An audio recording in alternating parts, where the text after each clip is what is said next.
When I was younger, I didn't know who I was or what I really wanted in a husband, only that I wanted to be married. Coming from a dysfunctional and broken home, I normalized drama, such as what happened when I had an alcoholic step-parent. There was always disapproval and put-downs, and always striving for approval.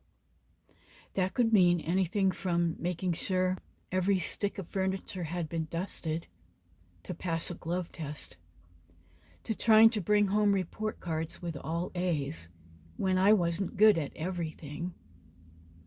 Even the women's magazines of the day pushed the ideas that a woman had better be beautiful and slim or else. That pattern followed me. I strived to be the good girl, the nice girl, slim and pretty. But when I dated 8 men, I saw the same red flags over and over: reluctance to commit, substance abuse, exes or other women coming in and out of the picture, weird behaviors, and poor daily treatment. But I kept excusing all this or doing serial dating out of frustration. I was chasing the ring because friends and siblings were getting married, and the clock was ticking loudly, not necessarily to have a child, but to prove my worth, so to speak, by getting married. It didn't help that my father was always saying that my spinal disability would disqualify me from being chosen as a wife. At that point, I didn't even have a noticeable disability, but it was brewing, unknown to me at the time. No wonder I didn't know who I was or what I wanted then. At one point in time, I met 2 men, one just before the other. The first one seemed confident and challenging, often disapproving. It felt like the approval I'd always struggled to earn from my parents. It felt familiar, so I tried harder. He knew I wanted marriage and did get me a ring, but not in a way that made me feel chosen. I took the ring anyway. I also met a kind, accepting man who was sweet, funny, and seemed to want more from me, but never said so until it was too late. He loved me quietly. I thought we were just friends who had a love for each other. So I married the first one so I could cross that finish line finally. So it looks like I chose the drama and challenge over possible steady safety. That marriage was painful and ended in divorce about 8 years later. Years of self-work helped me build boundaries and find out what it was to be myself and decide what I wanted and what was important. I even did this work while I was in a bad and challenging relationship. I had to stop and ask myself, why was I allowing myself to be treated the way I was? And what was I not going to allow in my life anymore? Then, decades later, the guy, my friend who quietly loved me, came back.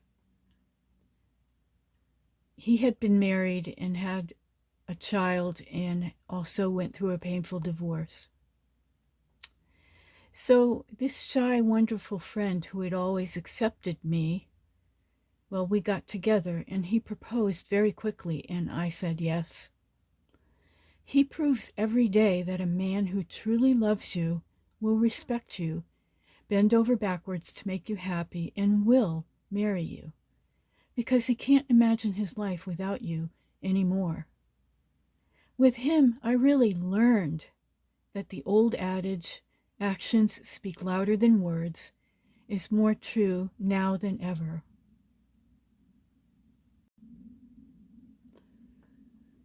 So now I want to tell you about the key rules I finally figured out after years of mistakes, heartbreaks, and self-reflection. I wish I had known them in my 20s and 30s. They would have saved me so much pain. So let me pass them on to you.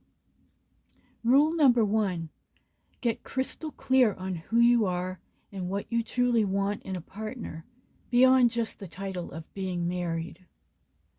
I spent years knowing I wanted the ring and the status of wife, but I never sat down and asked myself, what kind of daily life do I want? How do I want to feel in my own home? Safe, respected, peaceful, or constantly striving and anxious? Because I wasn't clear on that, I attracted and accepted men who couldn't give me those things. One particular guy gave me the proposal I craved, but not the acceptance.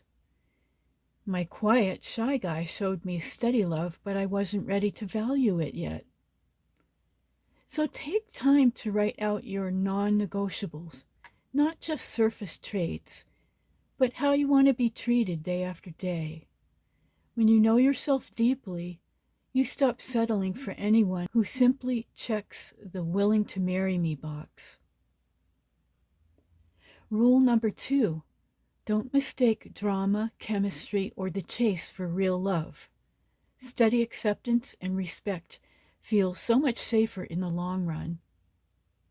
I was drawn to challenge and intensity. One guy felt exciting because he was hard to pin down and I had to earn his approval. That mirrored what I grew up with, so it felt like love. The same pull happened with some of the other men. Strong attraction mixed with uncertainty or drama kept me hooked. Meanwhile, guy number 2's quiet, accepting love didn't feel as dramatic, so I almost missed it. Looking back, the relationships that required me to strive left me exhausted and unworthy.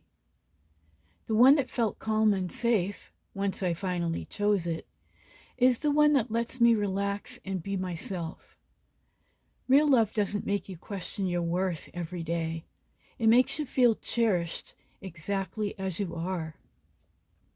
Rule number 3, set strong boundaries early and don't ignore red flags just to keep the relationship or get the ring.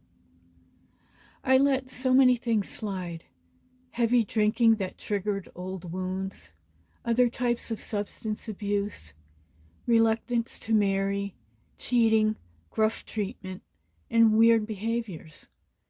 I told myself it's not that bad because I wanted to be married. I even stayed engaged when proposals felt half-hearted or conditional. Boundaries could have protected me. Things like I won't date anyone who uses substances, or I need to see consistent effort and clear intentions within so many months, or I won't move in or plan a wedding until respect is proven daily. Boundaries aren't mean or picky. They are self-love in action. They save you years and keep the wrong people from taking up space where the right one could be. Rule number 4, do the inner work on yourself so you don't repeat dysfunctional patterns from childhood. Coming from a broken or dysfunctional home, I thought striving for approval, tolerating disapproval, and choosing familiar chaos was normal. It took years after my first divorce to face those patterns, heal, and become happy as myself, the real me. Only then could I fully receive my current husband's steady love. If you don't do this work, you'll keep attracting the same type of partner and wonder why nothing changes.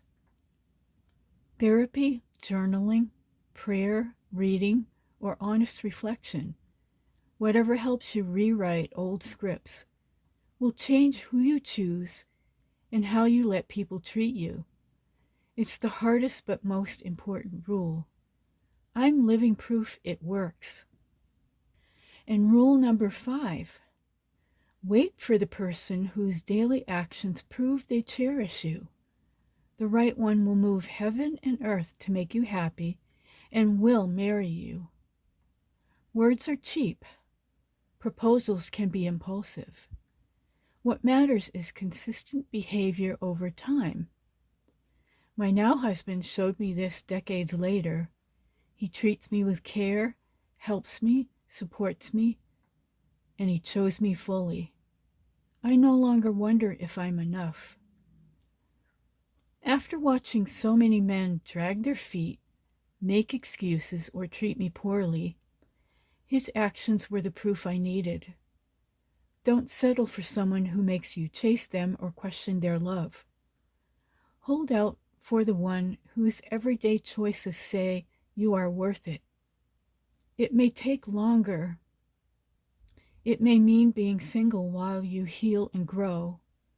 But when it happens, it's deeply peaceful and worth every wait. You are not behind. Your story is still unfolding, and the best chapters can still be written when you choose from clarity instead of fear or pressure. That's the life lesson I wish I had learned much sooner. So these rules didn't come to me overnight. They came from pain, divorce, drama, and loneliness, and finally choosing differently. If you're listening and you're in the middle of chasing or settling right now, please hear this. You deserve better. Start with knowing yourself. Set those boundaries. Do the inner work and trust that the right person, the one who sees you clearly and loves you steadily, is worth waiting for. I care so much about this topic that I ended up writing a book for other women in my situation, where I show how to do the inner work to find the right guy. Here's a quick peek at what helped me finally break the cycle. In my book, I share 4 essential tools that changed everything for me: building self-awareness, building self-esteem, building self-care, and building self-sufficiency. Of course, I don't want to give the full tools away here because I poured so much heart into the book, but I will say this: these 4 areas became my foundation. When I started working on them, I stopped attracting the wrong men and finally became someone who could recognize and receive real love. If my story resonates with you, I encourage you to check out the book. I wrote it for women who are tired of the same painful patterns and ready for real transformation. The link to this book is in the show notes. So before we close, here are some questions for you to ponder or journal about. Number 1, how did your family background or early experiences shape what felt normal in romantic relationships? Did it lead you to tolerate disapproval, drama, or inconsistency? Number 2, have you ever chosen someone because the dynamic felt familiar or challenging? For example, striving for their approval, instead of because they made you feel safe and accepted? And number 3, looking at your own dating or marriage history, what red flags did you overlook in order to get or keep a relationship? What boundaries could you have set earlier? Number 4, what does knowing who you are and what you truly want look like for you right now? List 4 to 5 specific qualities or daily behaviors you need in a partner. And number 5, think of a time you felt truly accepted versus a time you felt you had to earn love. How did each feel in your body and heart? And 6, what one boundary or rule are you committing to going forward to protect your peace and time? For example, will you say, I won't move in or get engaged until I see consistent, respectful actions for so many months? So if you're listening today and you recognize yourself in any part of my story, the pressure to get the ring, the familiar drama, the ignored red flags, or the fear that time is running out, please know this: you are not behind schedule. Your worth is not measured by a ring or someone else's timeline. When you choose to know yourself, set strong boundaries, and wait for the person whose daily actions show you they truly cherish you, everything changes. I'm living proof that the right love can find you even decades later, and it can be sweeter and safer than you ever imagined. So start today. Write your list, set one boundary, do one piece of inner work. Your future self will thank you. You deserve a love that feels like home, not like a constant chase. Thank you for listening to Life Lesson number 4. And this has been Barb for Self-Help FAQ. And I will talk to you in the next episode.